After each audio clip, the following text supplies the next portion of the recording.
দেখুন এই বোর্ডটা একদম সলিড। এই বোর্ডের মধ্যে একটুও ফাঁক ফোকর নেই। অনেকেই জিজ্ঞাসা করে যে বোর্ডটা কি হলো বোর্ড।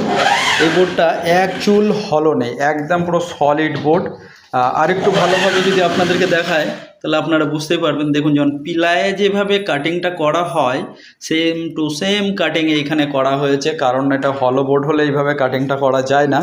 এটা পুরোপুরি একদম সলিড বোর্ড। আর এই বোর্ডের আপনার লংজিভিটির কথা যদি আপনি জিজ্ঞাসা করেন, এই বোর্ডের লংজিভিটি আমি একটু কথাটা আপনাকে বলতে পারি যে লাইফ টাইম আপনার হয়ে যাবে। কারণ এই বোর্ডের মধ্যে আপনার কোনোদিন জল, আগুন এবং কোনো পোকামাকড়ে নষ্ট করতে পারে না। সবথেকে ভালো রিজেন্ট হচ্ছে প্লায়ে যে সমস্যাটা থাকে আপনার পার্ট খুলে যাওয়ার এবং আপনার ওর ভিতরে যে দিমকটা লেগে যায়, তো এই যে ব্যাপারটা এর মধ্যে সম্পূর্ণটাই ডিফারেন্স রয়েছে। এর মধ্যে তেমন কোনো কিছুই হয় না। আপনি এই বোর্ডের কাজ সমস্ত ধরনের কাজ করাতে পারবেন। শুধু আপনার হচ্ছে কি যে কিচেন বলেন, আপনার ওয়ার্ডরোব বলেন, এরকম না। ওয়াল পার্টিশান থেকে শুরু করে আপনার হচ্ছে বেড থেকে শুরু করে যাবতীয় সমস্ত কিছু। আপনারা যদি আমার পেজটা যদি ফলো করে থাকেন তাহলে পরে দেখবেন যে আমি এই বোর্ড দিয়ে আপনার হচ্ছে কি যে বেডও বানাচ্ছি। আর এই বেড যে বানানো হয়, যেমন প্লায়ের বেড বানানো হয় সেম টু সেম ওই ধরনের বেডটা বানানো হয়।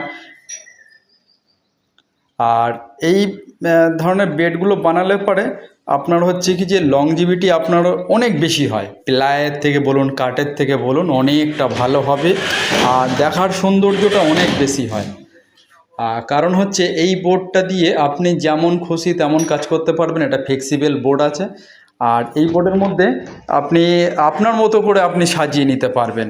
আপনি ওয়াশ করতে পারবেন জল দিয়ে, কোনো রকমে আপনার অসুবিধা হবে না কোনো দিনই।